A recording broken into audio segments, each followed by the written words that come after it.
Hi ಸ್ನೇಹಿತರೆ, ಕಲ್ಯಾಣ ಕರ್ನಾಟಕ ರಸ್ತೆ ಸಾರಿಗೆ ನಿಗಮದಲ್ಲಿ ಖಾಲಿ ಇರುವಂತಹ ವಿವಿಧ ಹುದ್ದೆಗಳ ಒಂದು ನೇಮಕಾತಿಗೆ ಸಂಬಂಧಪಟ್ಟಂತೆ ನಾನ್ ಎಚ್ ಕೆ ಹುದ್ದೆಗಳಿಗೆ ಸಂಬಂಧಪಟ್ಟಂತೆ ಈಗಾಗಲೇ ಒಂದು ವಿಡಿಯೋ ಕೂಡ ಅಪ್ಲೋಡ್ ಮಾಡಿದ್ದೇನೆ. ಸೊ ಯಾರೆಲ್ಲ ಆ ಒಂದು ವಿಡಿಯೋನ ನೋಡಿಲ್ಲ, ಇದೇ ಒಂದು ವಿಡಿಯೋನ ಒಂದು ಡಿಸ್ಕ್ರಿಪ್ಷನ್ ಬಾಕ್ಸ್ ಮತ್ತು ಕಮೆಂಟ್ ಬಾಕ್ಸ್ನಲ್ಲಿ ಆ ವಿಡಿಯೋನ ಲಿಂಕನ್ನು ಕೊಟ್ಟಿರ್ತೀನಿ. ಸೊ ಅದನ್ನು ಕ್ಲಿಕ್ ಮಾಡೋದ್ರ ಮೂಲಕ ನೀವು ಕಲ್ಯಾಣ ಕರ್ನಾಟಕ ರಸ್ತೆ ಸಾರಿಗೆ ನಿಗಮ ಮತ್ತು ವಾಯುವ್ಯ ಕರ್ನಾಟಕ ರಸ್ತೆ ಸಾರಿಗೆ ನಿಗಮದಲ್ಲಿ ಖಾಲಿ ಇರುವಂತಹ ನಿರ್ವಾಹಕ ಅಂದರೆ ಕಂಡಕ್ಟರ್, ಸಹಾಯಕ ಲೆಕ್ಕಿಗ ಮತ್ತು ಸಹಾಯಕ ಸಂಚಾರ ನಿರೀಕ್ಷಕ ಹುದ್ದೆಗಳಿಗೆ ಸಂಬಂಧಪಟ್ಟಂತೆ ಸಂಪೂರ್ಣವಾದ ಮಾಹಿತಿಯನ್ನು ನೋಡ್ಬೋದಾಗಿರುತ್ತೆ. ಸೊ ಇದರಲ್ಲಿ ನಾವು ಕಲ್ಯಾಣ ಕರ್ನಾಟಕ ರಸ್ತೆ ಸಾರಿಗೆ ನಿಗಮದಲ್ಲಿ ಖಾಲಿ ಇರುವಂತಹ HK ವೃಂದದ ಹುದ್ದೆಗಳಿಗೆ ಸಂಬಂಧಪಟ್ಟಂತೆ ಸಂಪೂರ್ಣವಾದ ಮಾಹಿತಿಯನ್ನು ಈ ವಿಡಿಯೋ ಮೂಲಕ ನಾನು ನಿಮ್ಗೆ ತಿಳಿಸ್ಕೊಡ್ತೇನೆ. ಸೊ ಮೊದಲನೇದಾಗಿ ಈ ಕಲ್ಯಾಣ ಕರ್ನಾಟಕ ರಸ್ತೆ ಸಾರಿಗೆ ನಿಗಮದಲ್ಲಿ ಖಾಲಿ ಇರುವ ಹುದ್ದೆಗಳ ಒಂದು ವಿವರ ನೋಡ್ತಾ ಹೋಗೋಣ. ಹುದ್ದೆ ಹೆಸರು ಸಹಾಯಕ ಲೆಕ್ಕಿಗ. ವೇತನ ಶ್ರೇಣಿ ನೋಡೋದಾದರೆ 23,990ರಿಂದ 42,800ವರೆಗೂ ಇಲ್ಲಿ ವೇತನವನ್ನು ನಿಗದಿಪಡಿಸಲಾಗಿದೆ. ಈ ಸಹಾಯಕ ಲೆಕ್ಕಿಗ ಒಟ್ಟು 13 ಹುದ್ದೆಗಳು ಖಾಲಿ ಇರುವಂಥದ್ದು. ನಂತರ ನಿರ್ವಾಹಕ ಅಂದರೆ ಕಂಡಕ್ಟರ್ ಹುದ್ದೆಗಳು 18,660ರಿಂದ 25,300ವರೆಗೂ ಇಲ್ಲಿ ವೇತನವನ್ನು ನಿಗದಿಪಡಿಸಲಾಗಿದೆ. ಒಟ್ಟು 240 ಹುದ್ದೆಗಳು ಖಾಲಿ ಇರುವಂಥದ್ದು.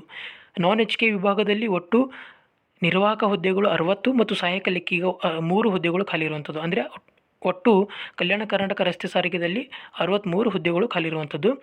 ಸೊ ಆ ಒಂದು ವಿಡಿಯೋನ ಲಿಂಕನ್ನು ಕೂಡ ಇದೇ ಒಂದು ವಿಡಿಯೋನ ಡಿಸ್ಕ್ರಿಪ್ಷನ್ ಮತ್ತು ಕಮೆಂಟ್ ಬಾಕ್ಸ್ನಲ್ಲಿ ಕೊಟ್ಟಿರ್ತೀನಿ, ನೀವು ಕ್ಲಿಕ್ ಮಾಡೋದ್ರ ಮೂಲಕ ನೋಡ್ಬೋದಾಗುತ್ತೆ. ಸೊ ನಂತರ ಸಹಾಯಕ ಲೆಕ್ಕಿಗ ಮತ್ತು ನಿರ್ವಾಹಕ ಹುದ್ದೆಗಳಿಗೆ ಆಯ್ಕೆಗೊಂಡ ಅರ್ಹ ಅಭ್ಯರ್ಥಿಯನ್ನು 1 ವರ್ಷದ ಅವಧಿಗೆ ಕೆಲಸದ ಮೇಲೆ ತರಬೇತಿಗೆ ನಿಯೋಜಿಸಲಾಗುವುದು. ಸದರಿ ಅವಧಿಯಲ್ಲಿ ₹14,000 ಮಾಸಿಕ ತರಬೇತಿ ಭತ್ಯೆಯನ್ನು ನೀಡಲಾಗುವುದು ಅಂತ ಕೊಟ್ಟಿದ್ದಾರೆ. ಅಂದರೆ ಈ ಸಹಾಯಕ ಲೆಕ್ಕಿಗ ಮತ್ತು ನಿರ್ವಾಹಕ ಹುದ್ದೆಗಳಿಗೆ ಆಯ್ಕೆಗೊಂಡ ಅರ್ಹ ಅಭ್ಯರ್ಥಿಯನ್ನು 1 ವರ್ಷದ ಒಂದು ಟ್ರೈನಿಂಗ್ ಪೀರಿಯಡ್ನಲ್ಲಿ ಇರ್ತಾರೆ. ಸೊ ಆ ಒಂದು ಪೀರಿಯಡ್ನಲ್ಲಿ ಅಂದರೆ ತರಬೇತಿ ಅವಧಿಯಲ್ಲಿ 14,000 ಮಾಸಿಕ ತರಬೇತಿ ಭತ್ಯವನ್ನು ಕೂಡ ಕೊಡ್ತಾರೆ. ತದನಂತರ 1 ವರ್ಷ ಪೂರ್ಣಗೊಂಡ ನಂತರ ನಿಮಗೆ 18,660ರಿಂದ 42,800ವರೆಗೂ ಸ್ಯಾಲ್ರಿಯನ್ನು ಕೊಡ್ತಾರೆ.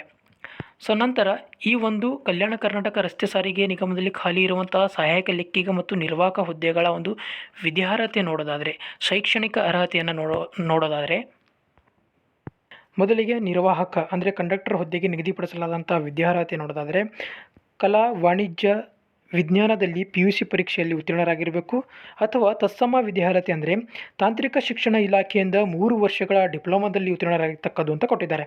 ಅಂದರೆ ಈ ಕಂಡಕ್ಟರ್ ಹುದ್ದೆಗೆ ಆರ್ಟ್ಸ್, ಕಾಮರ್ಸ್, ಸೈನ್ಸ್ ವಿಭಾಗದಲ್ಲಿ PUC ಪರೀಕ್ಷೆಯಲ್ಲಿ ಉತ್ತೀರ್ಣರಾಗಿರಬೇಕು ಅಥವಾ ತತ್ಸಮ ವಿದ್ಯಾರ್ಹತೆ ಹೊಂದಿರಬೇಕು. ಅಂದರೆ ತಾಂತ್ರಿಕ ಶಿಕ್ಷಣ ಇಲಾಖೆಯಿಂದ 3 ವರ್ಷಗಳ ಡಿಪ್ಲೊಮಾದಲ್ಲಿ ಉತ್ತೀರ್ಣರಾಗಿರಬೇಕಂತ ಕೊಟ್ಟಿದ್ದಾರೆ. ಸೊ ಇದರ ಜೊತೆಗೆ ಮಾನ್ಯತೆ ಹೊಂದಿರುವ ಮೋಟಾರು ವಾಹನ ಕಂಡಕ್ಟರ್ ಪರವಾನಗಿ ಮತ್ತು ಬ್ಯಾಡ್ಜನ್ನು ಹೊಂದಿರತಕ್ಕದ್ದು ಅಂತ ಕೊಟ್ಟಿದ್ದಾರೆ. ಅಂದರೆ ಈ ಒಂದು ಕಂಡಕ್ಟರ್ ಹುದ್ದೆಗೆ ನೀವೇನಾದರೂ ಅರ್ಜಿ ಸಲ್ಲಿಸಲು ಬಯಸಿದಲ್ಲಿ PUC ಪರೀಕ್ಷೆಯಲ್ಲಿ ಉತ್ತೀರ್ಣರಾಗಿರುವ ಜೊತೆಗೆ ಮಾನ್ಯತೆ ಹೊಂದಿರುವ ಮೋಟಾರು ವಾಹನ ಅಂದರೆ ಕಂಡಕ್ಟರ್ ಲೈಸೆನ್ಸನ್ನು ಹೊಂದಿರಬೇಕಂತ ಕೊಟ್ಟಿದ್ದಾರೆ. ನಿಗದಿಪಡಿಸಿರುವ ಭೌತಿಕ ಮಾನದಂಡದಂತೆ ಪುರುಷರು ಮತ್ತು ಪುರುಷ ತೃತೀಯ ಲಿಂಗ ಅಭ್ಯರ್ಥಿಗಳು ಕನಿಷ್ಠ 160 ಸೆಂಟಿಮೀಟರ್ ಮತ್ತು ಮಹಿಳೆಯರು ಮತ್ತು ಮಹಿಳೆಯ ತೃತೀಯ ಲಿಂಗ ಅಭ್ಯರ್ಥಿಗಳು ಕನಿಷ್ಠ 150 ಸೆಂಟಿಮೀಟರ್ ಎತ್ತರ ಹೊಂದಿರತಕ್ಕದಂತ ಕೊಟ್ಟಿದ್ದಾರೆ. ಸೊ ನಂತರ ಈ ಸಹಾಯಕ ಲೆಕ್ಕಿಗ, ಈ ಕಲ್ಯಾಣ ಕರ್ನಾಟಕ ರಸ್ತೆ ಸಾರಿಗೆ ನಿಗಮದಲ್ಲಿ ಖಾಲಿ ಇರುವಂತಹ ಸಹಾಯಕ ಲೆಕ್ಕಿಗ ಹುದ್ದೆಗೆ ನಿಗದಿಪಡಿಸಲಾದಂಥ ವಿದ್ಯಾರ್ಹತೆ ನೋಡೋದಾದರೆ ಕಾನೂನಿನ ಮೂಲಕ ಸ್ಥಾಪಿಸಲಾದ ವಿಶ್ವವಿದ್ಯಾಲಯದಿಂದ ವಾಣಿಜ್ಯದಲ್ಲಿ 3 ವರ್ಷಗಳ ಬ್ಯಾಚುಲರ್ ಪದವಿಯನ್ನು ಹೊಂದಿರತಕ್ಕದಂತ ಕೊಟ್ಟಿದ್ದಾರೆ. ಇದರ ಜೊತೆಗೆ ಕಂಪ್ಯೂಟರ್ ಜ್ಞಾನ ಕೂಡ ಅವಶ್ಯಕವಾಗಿ ಬೇಕಾಗುತ್ತದೆ. ಸೊ ಇದಿಷ್ಟು ಈ ಒಂದು ನಿರ್ವಾಹಕ ಮತ್ತು ಸಹಾಯಕ ಲೆಕ್ಕಿಗ ಹುದ್ದೆಗಳಿಗೆ ನಿಗದಿಪಡಿಸಲಾದಂಥ ವಿದ್ಯಾರ್ಹತೆ ಬಗ್ಗೆ ಮಾಹಿತಿಯಾಗಿದ್ದು, ಇವಾಗ ಈ ಒಂದು ಹುದ್ದೆಗಳಿಗೆ ನಿಗದಿಪಡಿಸಲಾದಂತಹ ವಯೋಮಿತಿ ಬಗ್ಗೆ ನೋಡ್ತಾ ಹೋಗೋಣ.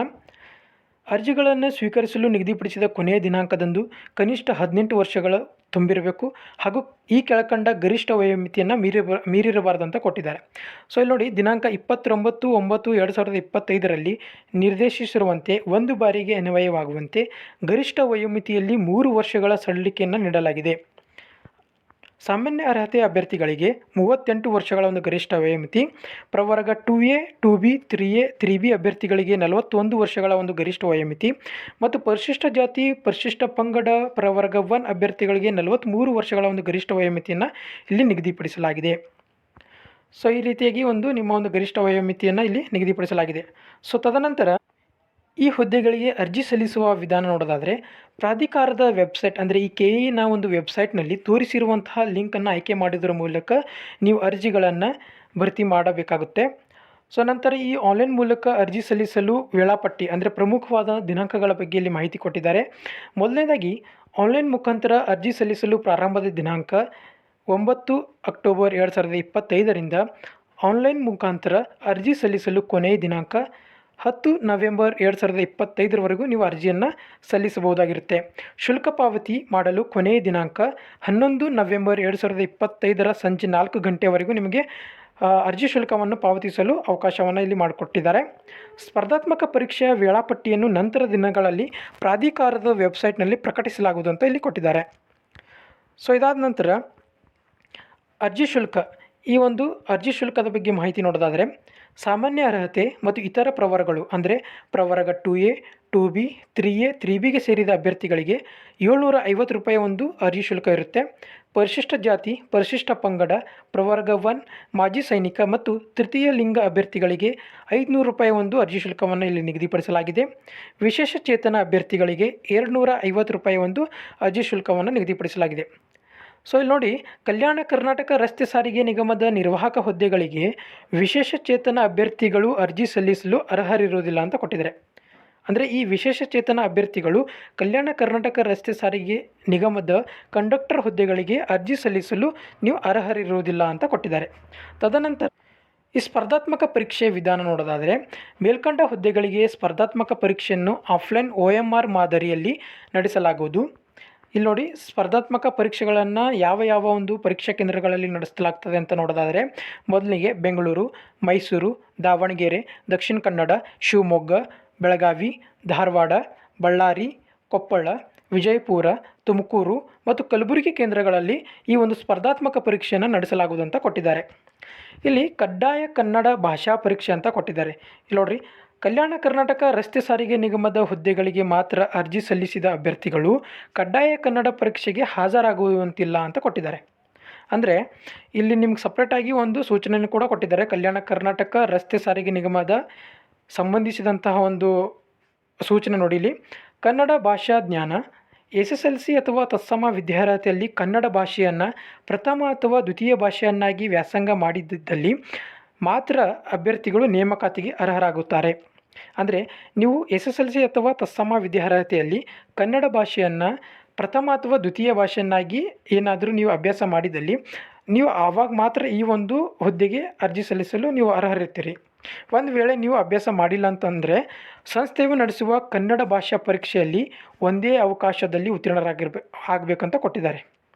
ಇಲ್ಲದಿದ್ದರೆ ಅವರ ಆಯ್ಕೆಯನ್ನು ರದ್ದುಗೊಳಿಸಲಾಗುವುದು ಅಂತ ಕೂಡ ಕೊಟ್ಟಿದ್ದಾರೆ. ಇಲ್ಲಿ ನೋಡಿ, ಪ್ರಶ್ನೆ ಪತ್ರಿಕೆ ಮತ್ತು ಪಠ್ಯಕ್ರಮ, ಈ ಒಂದು ಕಲ್ಯಾಣ ಕರ್ನಾಟಕ ರಸ್ತೆ ಸಾರಿಗೆ ನಿಗಮದಲ್ಲಿ ಖಾಲಿ ಇರುವಂತಹ ನಿರ್ವಾಹಕ ಮತ್ತು ಸಹಾಯಕ ಲೆಕ್ಕಿಗ ಹುದ್ದೆಗಳಿಗೆ ನಿಗದಿಪಡಿಸಲಾದಂತಹ ಒಂದು ಪಠ್ಯಕ್ರಮದ ಬಗ್ಗೆ ಮಾಹಿತಿ ನೋಡ್ತಾ ಹೋಗೋಣ. ಸೊ ನೋಡಿ, ನಿರ್ವಾಹಕ ಮತ್ತು ಸಹಾಯಕ ಲೆಕ್ಕಿಗ ಹುದ್ದೆಗಳಿಗೆ ಪೇಪರ್ 1, ಪೇಪರ್ 2 ಅಂದರೆ ಪತ್ರಿಕೆ 1, ಪತ್ರಿಕೆ 2 ಒಂದು ಎರಡು ಪೇಪರ್ಗಳಿರ್ತವೆ. ಪತ್ರಿಕೆ 1ನಲ್ಲಿ ಪ್ರಚಲಿತ ಘಟನೆಗಳಿಗೆ ಸಂಬಂಧಿಸಿದ ಸಾಮಾನ್ಯ ಜ್ಞಾನದ ವಿಷಯಗಳು, ದೈನಂದಿನ ಗ್ರಹಿಕೆಯ ವಿಷಯಗಳು, ಭಾರತ ಸಂವಿಧಾನದ ಸ್ಥೂಲ ನೋಟದ ವಿಷಯಗಳು, ವಿಶೇಷವಾಗಿ ಕರ್ನಾಟಕಕ್ಕೆ ಸಂಬಂಧಿಸಿದ ಭಾರತದ ಇತಿಹಾಸ, ಕರ್ನಾಟಕಕ್ಕೆ ಸಂಬಂಧಿಸಿದ ಭಾರತದ ಭೂಗೋಳ ವಿಷಯಗಳು, ರಾಜ್ಯ ಮತ್ತು ಪ್ರಾದೇಶಿಕ ಆಡಳಿತ ಕುರಿತ ವಿಷಯಗಳು, ಹೀಗೆ ಮುಂತಾದ ವಿಷಯಗಳನ್ನು ಒಳಗೊಂಡಂತೆ ಪತ್ರಿಕೆ 1ರಲ್ಲಿ ಪ್ರಶ್ನೆಗಳನ್ನು ಕೇಳ್ತಾರೆ. ಪತ್ರಿಕೆ 2 ಇದು ಕಮ್ಯುನಿಕೇಷನ್ ಪೇಪರ್ ಆಗಿರುತ್ತೆ. ಸಂವಹನ ಪತ್ರಿಕೆ ಅಂತ ಸಾಮಾನ್ಯ ಕನ್ನಡ, ಸಾಮಾನ್ಯ ಇಂಗ್ಲೀಷ್, ಕಂಪ್ಯೂಟರ್ ಜ್ಞಾನ ಇವುಗಳ ಒಂದು ವಿಷಯಗಳ ಮೇಲೆ ನಿಮಗೆ ಪ್ರಶ್ನೆಗಳನ್ನು ಕೇಳ್ತಾರೆ.